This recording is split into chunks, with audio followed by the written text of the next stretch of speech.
Hello students, welcome to the 5 minutes revision of the chapter determinants. See, determinant is a number which is assigned to a particular matrix. Okay, usually now determinant of order 1 ಯಾವ ರೀತಿ ಬರೀತೀವಿ ಒಂದು matrix ಐತಿ A is equals to it contains only one element, then that is given by determinant of 2 and that is equals to 2 itself. Determinant of any number A ಅಂತಂದ್ರೆ ಅದು A ಗೆ equal ಇರುತ್ತೆ. Then coming to 2 by 2 determinant ಹೆಂಗೆ find ಮಾಡ್ತೀವಿ? See, determinant is applicable only for the square matrices. ಯಾವ ರೀತಿ find ಮಾಡ್ತೀವಿ? This into this minus this into this. For example, ಈಗ ನೋಡ್ರಿ ಯಾವ ರೀತಿ ನಾವು ಬರೀತೀವಿ 1 into 4 is 4, 3 2s are 6. So 4 minus 6 ಅಂತಂದ್ರೆ ಆನ್ಸರ್ ಏನು ಬರುತ್ತೆ? -2. -2 is the determinant of A ಆಗುತ್ತೆ. Then how will you find the determinant of order determinant of matrix of order 3 by 3? You either you expand by using any row or any column. But expansion ಮಾಡುವಾಗ ನಾವೇನ sign ತಗೋತೀವಲ್ಲ ಅದು ಬಹಳ important. Sign ಯಾವ ರೀತಿ ತಗೋತೀವಿ ನೋಡ್ರಿ, ಇದು plus minus plus. ಒಂದ್ ವೇಳೆ ಸೆಕೆಂಡ್ ರೋ ತಗೊಂಡು ಎಕ್ಸ್ಪಾಂಡ್ ಮಾಡ್ತೀವಿ ಅಂತಂದ್ರೆ ಮೈನಸ್ ಪ್ಲಸ್ ಮೈನಸ್. ಒಂದ್ ವೇಳೆ ಥರ್ಡ್ ರೋ ತಗೊಂಡು ಎಕ್ಸ್ಪಾಂಡ್ ಮಾಡ್ತೀವಿ ಅಂತಂದ್ರೆ ಪ್ಲಸ್ ಮೈನಸ್ ಪ್ಲಸ್. ಓಕೆ, ಈಗ ನಾನು ಫಸ್ಟ್ ರೋ ತಗೊಂಡು ಎಕ್ಸ್ಪಾಂಡ್ ಮಾಡಿ ತೋರಿಸ್ತೀನಿ ನೋಡ್ರಿ ನಿಮ್ಗೆ ಯಾವ ರೀತಿ ಬರುತ್ತೆ ಅಂತ ಹೇಳಿ. ಒನ್ ಯಾವ ಪ್ಲೇಸ್ ನಾಗ ಐತಿ, ಫಸ್ಟ್ ರೋ ಮತ್ತೆ ಫಸ್ಟ್ ಕಾಲಮ್ ಅಲ್ಲಿ ಐತಲ್ಲ. So except that you need to take the determinant of remaining elements. 1 into +1 ಅಂತಂದ್ರೆ ಏನಾಗುತ್ತೆ? 1 ಆಗುತ್ತೆ. ದೆನ್ 0 into -1 ಅಂತಂದ್ರೆ 0 ಆಗುತ್ತೆ. ದೆನ್ -0 into anything 0 ಆಗುತ್ತೆ. ನೋ ನೀಡ್ ಟು ರೈಟ್, ಬರೆಯೋ ಅವಶ್ಯಕತೆ ಇಲ್ಲ. ಪ್ಲಸ್ 2 multiplied by ಈ ಕಾಲಮ್ ಥರ್ಡ್ ಕಾಲಮ್ ಮತ್ತೆ ಫಸ್ಟ್ ರೋ ನ ಡಿಲೀಟ್ ಮಾಡಿದಾಗ ಏನ್ ಬರುತ್ತೆ ನಮ್ಗೆ? ಇದು ಉಳಿತಾ. ಇದು ಡಿಟರ್ಮಿನೆಂಟ್ ತಗೊಂಡ್ರಿ ಅಂತಂದ್ರೆ 3 into -1 is -3 minus 1 into 0 is 0. Okay, like this we will what find the determinant of matrix of order 3. Okay, next ನಾವು ಇನ್ನೊಂದು ಇಲ್ಲಿ ನೋಟ್ ನೆನ್ಪಿಟ್ಕೊಡ್ರಿ, ಒಂದು ಕೀ ಪಾಯಿಂಟ್ ಅಂತ ಹೇಳಿ ಕರಿಬಹುದು. Expanding along the rho or column which has the maximum number of zeros saves the time. Okay, ಯಾವ್ದು rho ಅಥವಾ ಯಾವ್ದು ಕಾಲಮ್ ಸೆಲೆಕ್ಟ್ ಮಾಡ್ಬೇಕಂತಂದ್ರೆ ಯಾವ ರೋ ಒಳಗಡೆ ಜೀರೋಸ್ ಜಾಸ್ತಿ ಇರ್ತವೆ. ಜಾಸ್ತಿ ಅಂತಂದ್ರೆ 3 0 ಇದ್ದು ಅಂತಂದ್ರೆ value of the determinant is obviously it is equal to 0 by property of the determinant. Okay, ಎರಡು 0 ಇರ್ಬೋದು ಅಥವಾ 1 0 ಇದ್ರು ಕೂಡ ಆ ರೋ ಅಥವಾ ಆ ಕಾಲಮ್ ಚೂಸ್ ಮಾಡೋದು. It will save your time. ಇದನ್ನ ನೆನ್ಪಿಟ್ಕೋಬೇಕು. Then coming to the note, ಇಲ್ಲಿ ನೋಡ್ಕೊಡ್ರಿ. ಸಪೋಸ್ ಎ ಅನ್ನೋದು ಒಂದು ಮ್ಯಾಟ್ರಿಕ್ಸ್ ಐತಿ, ಅದು square matrix of order n. ಅದಕ್ಕೆ ನಾನು ಏನ್ ಮಾಡ್ತೀನಿ, ಸ್ಕೇಲಾರ್ ಇಂದ ಮಲ್ಟಿಪ್ಲೈ ಮಾಡ್ತೀನಿ ಆ ಮ್ಯಾಟ್ರಿಕ್ಸ್ ಗೆ. If I take the determinant of k into a becomes k raised to the power n into determinant a. For example ಒಂದು ಆರ್ಡರ್ ಸಪೋಸ್ 2 by 2 ಆರ್ಡರ್ ಐತೆ ಅಂತ ಹೇಳ್ತಿಕೊಡಿ, n is equals to 2 ತಗೊಳ್ಳಿ. ಅವಾಗ ಏನಾಗುತ್ತೆ, k ಒಂದ್ ವೇಳೆ k value suppose 3 ಅಂತ ಕೊಟ್ಟರೆ ಅಂತ ಹೇಳ್ತಿಕೊಡಿ. ಸೊ ಡಿಟರ್ಮಿನೆಂಟ್ ಆಫ್ 3a ಇದು ಯಾರು ಈಕ್ವಲ್ ಆಗುತ್ತೆ ಹೇಳ್ರಿ? 3 square into det a equal ಆಗುತ್ತೆ. ಓಕೆ, ದೆನ್ ಇಲ್ಲಿ ಎಕ್ಸಾಂಪಲ್ಸ್ ನಾನು ಒಂದಿಷ್ಟು ಕೊಟ್ಟಿದ್ದೀನಿ, you can go through these examples. Then area of triangle by using determinant, ಈ ಫಾರ್ಮುಲಾ ಯೂಸ್ ಮಾಡ್ತೀವಿ. ಏನು? Modulus of half into determinant of, ಇದು ಮಾಡ್ಯುಲಸ್ ಒಳಗಿರೋದು determinant. Why we will take the modulus? Because area of triangle is always a positive quantity. ಇಲ್ಲಿ ನೋಡ್ರಿ, area of triangle find ಮಾಡುವಾಗ ವರ್ಟೈಸಸ್ ಕೊಟ್ಟಿರ್ತಾನೆ x1 y1 x2 y2 x3 y3 ಅಂತ ಹೇಳಿ. Okay, ಈ ರೀತಿ ಕೊಟ್ಟಾಗ x1 y1 1 x2 y2 1 x3 y3 1 ಅಂತ ತಗೊಂಡು ಡಿಟರ್ಮಿನೆಂಟ್ ಎಕ್ಸ್ಪಾಂಡ್ ಮಾಡಿ ಈ 1/2 ಇಂದ ಮಲ್ಟಿಪ್ಲೈ ಮಾಡಿ. ಒಂದ್ ವೇಳೆ ನೆಗೆಟಿವ್ ಬಂದ್ರು ಕೂಡ ಅದನ್ನ ಪಾಸಿಟಿವ್ ವ್ಯಾಲ್ಯೂ ಕನ್ಸಿಡರ್ ಮಾಡಿ. ಲಾಸ್ಟ್ ಗೆ ಸ್ಕ್ವೇರ್ ಯೂನಿಟ್ಸ್ ಅಂತ ಕಂಪಲ್ಸರಿ ಮೆನ್ಷನ್ ಮಾಡ್ಲಿಕ್ಕೆ ಬೇಕು. Okay, next if area is given then use positive and negative value for calculation ಅಂತ.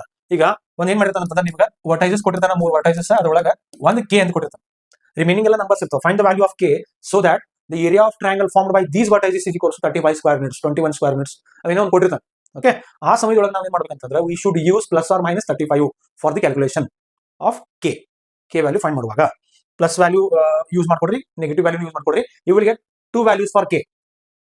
Next, 3 points are collinear if the area of triangle formed by that particular vertices is equals to 0. collinear ಅಂತ prove ಮಾಡ್ರಿ ಅಂತ ಹೇಳಿದ್ರೆ ಅವಾಗ ನಾವು we will use this concept. ಆಮೇಲೆ for finding the equation of the line find ಮಾಡುವಾಗ then also we will take the third vertex as x, y and area of triangle formed by that particular vertex is equals to 0 ಅಂತ ತಗೊಂಡು proceed ಮಾಡಬೇಕು. Okay, ಇಲ್ಲ ಅದನ್ನೇ ನಾನು mention ಮಾಡಿದ್ದೀನಿ. Cofactor of the elements of the determinant. Cofactor find ಯಾವ ರೀತಿ find ಮಾಡ್ತೀವಿ ನಾವು? Cofactor of 2 by 2 determinant. ಇಲ್ಲಿ a ಐತಿ, a ದ ಕೋಫ್ಯಾಕ್ಟರ್ ಯಾವ್ದಾಗ್ತದೆ ಹೇಳ್ರಿ? a the cofactor plus d ಆಗುತ್ತೆ.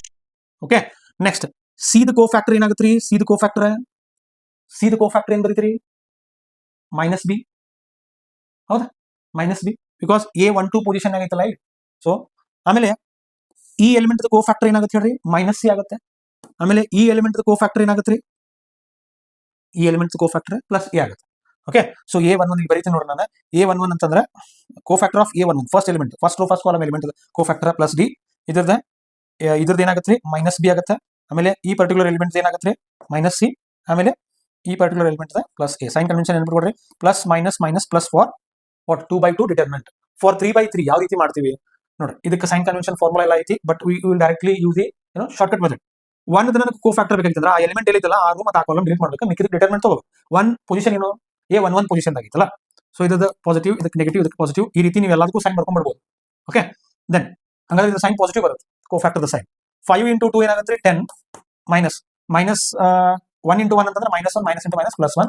ಸೊ ಆನ್ಸರ್ ಏನು ಬರುತ್ತೆ ನೋಡಿ, ಇನ್ಸೈಡ್ ನೆಗೆಟಿವ್ ಬರ್ಬೋದು, ನೆಗೆಟಿವ್ ಇಂಟು ಪಾಸಿಟಿವ್ ನೆಗೆಟಿವ್ ಬರ್ಬೋದು, but outside compulsory positive ಇರಬೇಕು. 10 + 1 ಏನಾಗುತ್ತೆ 11 ಆಗುತ್ತೆ. It goes like that. ಈ ರೀತಿ ನಾವು ಎಲ್ಲಾ ಎಲಿಮೆಂಟ್ಸ್ ಕೋ ಫ್ಯಾಕ್ಟರ್ ಫೈಂಡ್ ಮಾಡಬಹುದು for 3/3. Okay, then coming to ಇದೊಂದು ನೋಟ್ ನೆನ್ಪಿಟ್ಕೊಡ್ರಿ, ಇದು MCQ ಒಳಗಡೆ ಬರೋ ಚಾನ್ಸಸ್ ಇರುತ್ತೆ. ಒಂದು ರೋ ಅಥವಾ ಒಂದು ಯಾವುದೋ ಒಂದು ಕಾಲಮ್ ಎಲಿಮೆಂಟ್ಸ್ ಅನ್ನ ಚೂಸ್ ಮಾಡ್ರಿ. If you multiply with the cofactors of same row or same column, then if you add all the products, ಇವೆಲ್ಲ ನಾವು ಆಡ್ ಮಾಡಿದ್ವಿ ಅಂತಂದ್ರೆ that gives the value of the determinant. ಅದು ಡಿಟರ್ಮಿನೆಂಟ್ ವ್ಯಾಲ್ಯೂ ಈಕ್ವಲ್ ಇರುತ್ತೆ. Okay, ಇದು determinant value equal ಇರುತ್ತೆ. ಒಂದ್ ವೇಳೆ ಒಂದು ಎಲಿಮೆಂಟ್ ಐತಿ ಬೇರೆ ರೋದು ಅಥವಾ ಬೇರೆ ಕಾಲಮ್ ನ ಕೋಫ್ಯಾಕ್ಟರ್ ಜೊತೆ ಮಲ್ಟಿಪ್ಲೈ ಮಾಡಿ ಸಮ್ ತಗೊಂಡು ಅಂತಂದ್ರೆ that is always equals to 0. ಇದು ನೆನ್ಪಿಟ್ಕೋಬೇಕು ನೀವು. ಓಕೆ, adjoint of matrix ಇದು ಯಾರು ಈಕ್ವಲ್ ಇರುತ್ತೆ? Transpose of cofactor matrix. What do you mean by cofactor matrix? It is a matrix replaced by the elements of a matrix with cofactors of its elements. Okay, ಈಗ adjoint of 2/2 matrix ಅನ್ನ ಯಾವ ರೀತಿ ಬರೀತೀವಿ? Just ಏನ್ ಮಾಡೋಣ ಅಂತಂದ್ರೆ ಇವೆರಡೂ ಈ shortcut ಅನ್ನ ನೀವು ಯೂಸ್ ಮಾಡಬಹುದು, because that is even the NCERT text book itself. 2/2 ಕೊಟ್ಟಾಗ ಇದೇನೈತಲ್ಲ ನಾನ್ ಡಯಾಗೋನಲ್ ಎಲಿಮೆಂಟ್ಸ್, ಇದು principal diagonal elements. Principal diagonal elements ಅನ್ನ ನೀವು ಮಾಡ್ಬೇಕು, ಇಂಟರ್ಚೇಂಜ್ ಮಾಡಬೇಕು. ಇದು ಇಲ್ಲಿ ಕಳಿಸ್ರಿ, ಇದು ಎಲಿಮೆಂಟ್ ಇಲ್ಲಿ ಕಳಿಸ್ರಿ. ನೆಕ್ಸ್ಟ್ ಇವೆರಡು ಏನ್ ಮಾಡ್ಬೇಕಂತಂದ್ರೆ ಸೈನ್ ಚೇಂಜ್ ಮಾಡಬೇಕು. So this becomes the adjoint of given matrix for 2/2 ಆಗ್ತಿದೆ. ದೆನ್ ಫಾರ್ 3/3 ಸಿ ನಾನು ಇದ್ರ ಬಗ್ಗೆ ಒಂದು ಶಾರ್ಟ್ಸ್ ಅಲ್ಲಿ ವಿಡಿಯೋ ಹಾಕಿದ್ದೀನಿ, you can go to that video, but still I can explain here. ನೋಡಿ, ಈ ರೀತಿ ಕೊಟ್ಟಾಗ ಫಸ್ಟ್ ಮಿಡಲ್ ಎಲಿಮೆಂಟ್ ಕನ್ಸಿಡರ್ ಮಾಡ್ರಿ. ಮಿಡಲ್ ಎಲಿಮೆಂಟ್ ಅದಾದ್ಮೇಲೆ ಅದ್ರ ಕೆಳಗಡೆ ಇರೋ ಎಲಿಮೆಂಟ್, ನೆಕ್ಸ್ಟ್ ಮತ್ತೆ ಫಸ್ಟ್ ಇರೋ element, then you should write the same element. ಈ ರೀತಿ ಈ ಕಡೆ ಬರೀರಿ, ಇದನ್ನ ಬರೀರಿ, ಇದಾದ್ಮೇಲೆ ಇದನ್ನ ಬರೀರಿ, ಮತ್ತೆ ಇದನ್ನ ಬರ್ಕೊಡ್ರಿ, ಆಮೇಲೆ ಮತ್ತೆ ಈ ಎಲಿಮೆಂಟ್ ಬರೀರಿ, ಲಾಸ್ಟ್ಲಿ ಈ ಕಡೆ ಬರ್ರಿ, ಅದಾದ್ಮೇಲೆ ಈ ಎಲಿಮೆಂಟ್ ಬರೀರಿ, then you should write this element, again you have to write this element. ಈ ರೀತಿ ನಾನು ಬರ್ತೀನಿ ಇಲ್ಲಿ. Okay, then repeat the first ರೋನ ರಿಪೀಟ್ ಮಾಡಿದ ತಕ್ಷಣ ಏನು ಸೈನ್ ಕನ್ವೆನ್ಷನ್ ಬಗ್ಗೆ ವರಿ ಮಾಡ್ಕೊಳ್ಳೋ ಅವಶ್ಯಕತೆ ಇಲ್ಲ. ಇದೇನು ಶಾರ್ಟ್ಕಟ್ ಮೆಥಡ್ ಐತಲ್ಲ, ಈ ಶಾರ್ಟ್ಕಟ್ ಮೆಥಡ್ ಅನ್ನ ನೀವೆಲ್ಲೋ ಒಂದ್ ಕಡೆ ರಫ್ ವರ್ಕ್ ಅಲ್ಲಿ ಮಾಡಿ ಡೈರೆಕ್ಟ್ ಆಗಿ adjoint ಬರೀಬಹುದು ಎನ್ಯುವಲ್ ಎಕ್ಸಾಮ್ ಅಲ್ಲಿ. Okay, which will save your some sort of time. But ಎಲ್ಲಿ ಮಿಸ್ಟೇಕ್ ಆಗೋದಿಲ್ಲ. ನೋಡಿ, ಇವೆರಡು ಮಲ್ಟಿಪ್ಲೈ ಮಾಡಿ ಮೈನಸ್ ಇವೆರಡು ಮಲ್ಟಿಪ್ಲೈ ಮಾಡಿ, ಇವೆರಡು ಮಲ್ಟಿಪ್ಲೈ ಮಾಡಿ ಮೈನಸ್ ಇವೆರಡು ಮಲ್ಟಿಪ್ಲೈ ಮಾಡಿ, ಇವೆರಡು ಮಲ್ಟಿಪ್ಲೈ ಮಾಡಿ ಮೈನಸ್ ಇವೆರಡು ಮಲ್ಟಿಪ್ಲೈ ಮಾಡಿ ಫಸ್ಟ್ ರೋ ಒಳಗಡೆ ಬರಿ. ಯಾಕಂದ್ರೆ ನಾವು ಫಸ್ಟ್ ರೋ ವೈಸ್ ಹೊಂಟಿದ್ದೀವಿ. Next this into this minus this into this, this into this minus this into this, this into this minus this into this, it goes like that. ಈ ರೀತಿ ಎಲ್ಲ simplify ಮಾಡಿದ್ಮೇಲೆ ಈ ರೀತಿ ನಿಮಗೆ ಆನ್ಸರ್ ಸಿಕ್ಬಿಡೋದು. You can check in your NCERT text book. ಇದು NCERT ಒಳಗಡೆ ಇರೋದು ಕ್ವಶನ್ ಇದು. ನೆಕ್ಸ್ಟ್ ಈ ಒಂದಿಷ್ಟು ನೋಟ್ಸ್ ನೆನ್ಪಿಟ್ಕೋಬೇಕು ನೀವು, ಇದ್ರ ಮೇಲೆ MCQs ಬರೋ ಚಾನ್ಸಸ್ ಇರುತ್ತೆ. For square matrix of order n, A into adjoint A ಅಥವಾ adjoint A ಇಂಟು A ಇದು ಯಾರು ಈಕ್ವಲ್ ಇರುತ್ತೆ ಅಂದ್ರೆ det A into I equal ಇರುತ್ತೆ. Okay, then A is a square matrix, then A is said to be singular. ಅದು singular ಆಗಬೇಕಾಗಿತ್ತಂದ್ರೆ det A must be equals to 0. Non singular ಯಾವಾಗ ಆಗುತ್ತೆ? if det A is not equal to 0. Okay, then if A and B are, ಇದು most important note. ಇದು ನಿಮ್ಗೆ statement based question ಅಲ್ಲಿ ಕೇಳಬಹುದು. Okay, if A and B are non-singular matrices of the same order, then AB and B are also non-singular matrices of the same order. Okay, then coming to det of AB is equals to det A into det B if A and B are of the same order. If A is a square matrix of order n, ಇದು particular reason ಬಹಳ important reason. ಇದರ ಮೇಲೆ questions ಬರೋ chances ಇರುತ್ತೆ. You need to write and practice this. Yes, ಏನಾಗುತ್ತೆ? det of adjoint A is equals to det of A raised to the power n minus 1. n ಅಂತ ಬರೀತೀವಿ ನೀವು, n ಅಲ್ಲ, n minus 1. n ಅಂತಂದ್ರೆ ಏನಿಲ್ಲ, order of the matrix. A is a square matrix, then it is invertible if and only if A is non-singular matrix. ಅಂತಂದ್ರೆ det A must not be equals to 0. S, ಹಾಗಾದ್ರೆ A inverse ಯಾವ ರೀತಿ find ಮಾಡ್ತೀವಿ? A inverse is equal to 1 divided by det A into adjoint of A, but det A must not be equals to 0. det of A inverse ಇದು ನಿಮಗೆ MCQs ಒಳಗಡೆ ಐತಿ, ಇದು ನೀವು ಟೆಕ್ಸ್ಟ್ ಬುಕ್ ಒಳಗಡೆ ಚೆಕ್ ಮಾಡಬಹುದು. det of A inverse is equals to 1 divided by det A. Next, system of linear equations ಒಳಗಡೆ ಎರಡು ಟೈಪ್ ಬರ್ತಾವೆ. ಒಂದು ಕನ್ಸಿಸ್ಟೆಂಟ್ ಸಿಸ್ಟಮ್, ಇನ್ನೊಂದು ಇನ್ಕನ್ಸಿಸ್ಟೆಂಟ್ ಸಿಸ್ಟಮ್. ಕನ್ಸಿಸ್ಟೆಂಟ್ ಯಾವಾಗ ಆಗುತ್ತೆ ಅಂತಂದ್ರೆ ಆ ಸಿಸ್ಟಮ್ಗೆ ಒಂದ್ ವೇಳೆ ಸೊಲ್ಯೂಷನ್ ಎಕ್ಸಿಸ್ಟ್ ಇತ್ತು ಅಂತಂದ್ರೆ, ಎಕ್ಸಿಸ್ಟ್ ಆಗ್ಬೇಕಂತಂದ್ರೆ ಏನ್ರಿ? A ಇನ್ವರ್ಸ್ ಎಕ್ಸಿಸ್ಟ್ ಆಗ್ಬೇಕಾ ಅಂತಂದ್ರೆ det A must not be equals to 0 ಆಗುತ್ತೆ. Yes, solution does not exist ಯಾವಾಗ್ರಿ? det A equal to 0. Solution exist ಆಗೋದೇ ಇಲ್ಲ, ಅದಕ್ಕೆ ನಾವು ಇನ್ಕನ್ಸಿಸ್ಟೆಂಟ್ ಅಂತ ಕರಿತೀವಿ. ಇದ್ರ ಮೇಲೆ ನಿಮ್ಗೆ ಏನ್ ಬರ್ಬೋದು ಅಂತಂದ್ರೆ MCQ ಕ್ವಶನ್ಸ್ ಜನರೇಟ್ ಮಾಡಬಹುದು. Okay, then system of linear equations ಒಳಗಡೆ any system of linear equations can be written in the form of A into x is equals to ಏನಂತ ಬರೀತೀವಿ? A into x is equals to B ಅಂತ ಬರೀತೀವಿ. Then if you further simplify this, ನಾನು ಏನ್ ಮಾಡ್ತೀನಿ? x is equals to A inverse into B ಅಂತ ಬರೀಬಹುದು.